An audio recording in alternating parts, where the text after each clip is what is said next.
C'est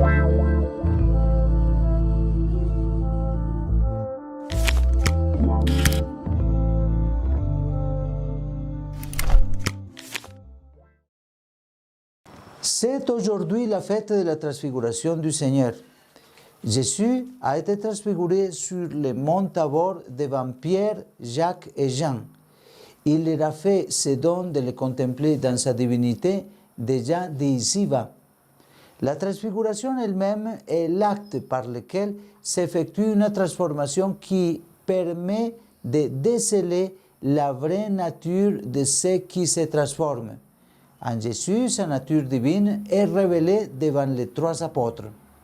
Comme pilule, adorons le Christ vrai Dieu et vrai homme. La transfiguration du Seigneur est documentée dans les saints évangiles. Par exemple, dans l'évangile de Saint Marc, au chapitre 9, il y a précisément la récitation de ces faits. Pour les trois apôtres qui ont eu cette expérience de voir Jésus dans sa gloire, cela a été profondément et fondamental et a marqué leur vie. Saint Pierre, par exemple, nous en parle dans la deuxième lettre qu'il a écrite, chapitre 1 de cette lettre. Bien-aimés, ce n'est pas en ayant recours à des récits imaginaires sophistiqués que nous vous avons fait connaître la puissance et la venue de notre Seigneur Jésus-Christ. Mais c'est pour avoir été le témoin oculaire de sa grandeur, car il a reçu de Dieu le Père l'honneur et la gloire, quand depuis la gloire magnifique lui parvient une voix qui disait « Celui-ci est mon Fils, mon bien-aimé, en lui j'ai toute ma joie ».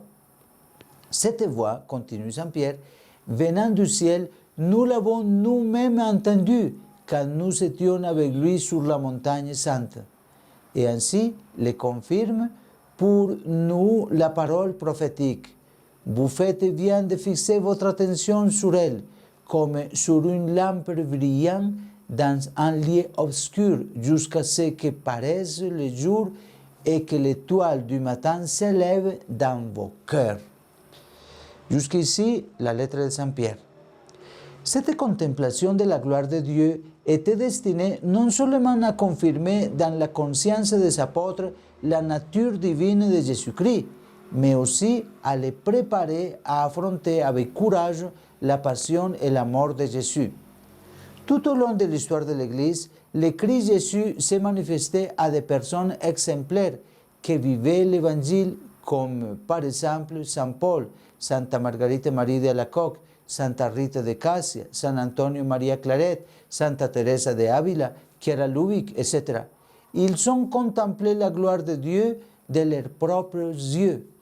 Cette expérience les a confirmés dans leurs différents charismes et a concrétisé le travail pour lequel chacune de ces personnes a été appelée par Dieu. En célébrant cette fête de la transfiguration du Seigneur, nous sommes appelés à reconnaître et à adorer la divinité et l'humanité de notre Seigneur Jésus-Christ qui se manifeste dans l'Eucharistie, dans sa parole, dans les frères, spécialement dans les pauvres, et au milieu de nous grâce à l'amour réciproque. La foi nous amène à contempler Jésus dans ces manifestations qui sont réelles, mais nous n'avons pas ce privilège de toujours l'expérimenter avec nos sens. Il se peut que certains d'entre nous en soient venus avec une manifestation sensorielle de Dieu. Dans ce cas, est un cadeau gratuit de Dieu à cette personne. Nous ne devrions pas non plus prétendre avoir ces expériences mystiques. Nous devons nous contenter de ce que Dieu nous donne déjà à travers les sacrements de l'Église qu'elle nous offre et qui nous fait souvent expérimenter son amour, ses consolations pendant que nous avançons dans ces 100 voyages. C'est pourquoi aujourd'hui, simplement en contemplant Jésus transfiguré aux yeux des apôtres, rendons grâce pour la foi qui nous a été donnée et demandons la grâce de le reconnaître dans nos frères souffrants.